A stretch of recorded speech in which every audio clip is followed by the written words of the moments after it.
एक तो 75 पिटीशन दाखिल हुई। सुप्रीम कोर्ट को भी लगा कि जैसे कोई ये इसका कोई होड़ लगी हुई हो आपस में राजनीति को। वक्त बाई यूजर की बात की साहब, हमारी मस्जिदें, खानका, कब्रिस्तान, ईदगाह ले ली जाएंगी। और ये तो हम लोग लगातार कहते हैं कि जैसे मुस्लिम को एक वोट बैंक समझा जा रहा। वक्फ बोर्ड रिलीजियस बॉडी नहीं है, इसका फैसला Ramjas foundation versus supreme court में आ चुका है। जितनी देश में वक्फ की प्रॉपर्टी हो उसका सरकार के पास जानकारी हो तो निश्चित तौर से केंद्र सरकार उनके जवाब पेश करेगी और मामला सुप्रीम कोर्ट में फैसला वो लेगी। आज वक्फ बिल को लेकर के सुप्रीम कोर्ट में सुनवाई है, इसको लेकर के आप किस तरीके से देखें? देखिए, सरकार की तरफ से काफी जवाब आ गया है। जो बिंदु उठाए गए हैं पिटीशनर्स के द्वारा, एक तो 75 पिटीशन दाखिल हुई। सुप्रीम कोर्ट को भी लगा कि जैसे कोई ये इसका कोई होड़ लगी हुई हो आपस में राजनीति को। और ये तो हम लोग लगातार कहते हैं कि जैसे मुस्लिम को एक वोट बैंक समझा जा रहा। तेजस्वी के मनोज झा सांसद ने भी कर रखा है, ओवैसी साहब ने भी कर रखा है और तमाम और इमरान मसूद ने भी कर रखा। तो खुद सुप्रीम कोर्ट को कहना पड़ा कि हम 5 से ज्यादा सुनवाई नहीं करेंगे।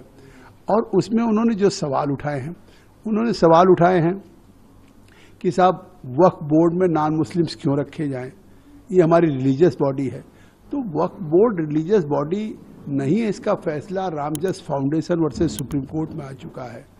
उसका पहले फैसला कर्नाटका वक्फ बोर्ड वर्सेस सुप्रीम कोर्ट में आ चुका है। दिल्ली में मोहम्मद अब्दुल्ला बनाम दिल्ली हाई कोर्ट आ चुका है। तमिलनाडु में भी वक्फ बोर्ड बनाम तमिलनाडु हाई कोर्ट हुआ है। कर्नाटका में हुआ, राजस्थान में हुआ। सभी फैसलों में यह कहा गया है कि वक्फ बोर्ड रिलीजियस बॉडी नहीं है, यह शरिया से गवर्न नहीं होता है। ये एक स्टैच्यूटरी एग्जीक्यूटिव बॉडी है जो वक्फ के रखरखाव की देखभाल करता है। तो इसका जवाब भी सरकार ने दिया है। वक्फ बाई यूजर की बात की साहब, हमारी मस्जिदें, खानका, कब्रिस्तान, ईदगाह ले ली जाएंगी।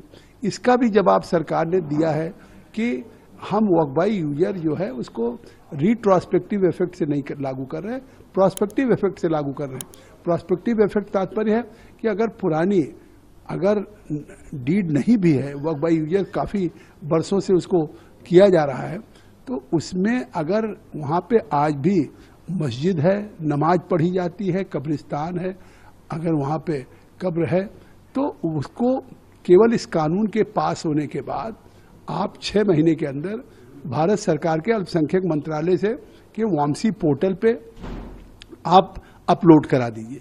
कम से कम क्या अगर ये कानून इसलिए संशोधन किया गया कि इस जितनी देश में वक्फ की प्रॉपर्टी हो उसका सरकार के पास जानकारी हो और उसकी जानकारी के साथ उसकी जो इनकम हो। कोई जब व्यक्ति या कोई वाकिफ अपना वक्फ करता है तो उसका इंटेंशन यही होता है कि इसकी इनकम से गरीब को, पसमानदा को, ओबीसी को, खवातीन को, अनाथ को, बच्चों को फायदा मिलेगा एजुकेशन में, हेल्थ में। आज वो खुर्द-बुर्द हो रहा है। जहां जस्टिस सच्चर ने 2006 में कहा था कि 4.5 लाख वक्फ की प्रॉपर्टी है और 12,000 करोड़ इसकी आमदनी होनी चाहिए, केवल 163 करोड़ है। और अगर आज ये संशोधन किया गया है, इसके सभी वक्फ बोर्ड में राज्यों के हम पसमानदा ओबीसी को 2-2 को मैंडेटरी जगह देने जा रहे हैं, हम 2-2 महिलाओं को मैंडेटरी जगह देने जा रहे हैं। तो ये तो प्रोग्रेसिव कदम है। पर्पज केवल यही है कि इस वक्फ के संशोधन में सरकार का ये लागू करने का कि इसका फायदा गरीब और पसमानदा और ओबीसी मुसलमानों को मिल सके। अगर आप ताज़ा खबरों के साथ हमेशा जुड़े रहना चाहते हैं तो अभी हमारे YouTube चैनल पंजाब केसरी दिल्ली को सब्सक्राइब करें। साथ ही फेसबुक और इंस्टाग्राम पर भी हमें फॉलो करना ना भूलें। आपका समर्थन ही हमारी ताकत है। धन्यवाद।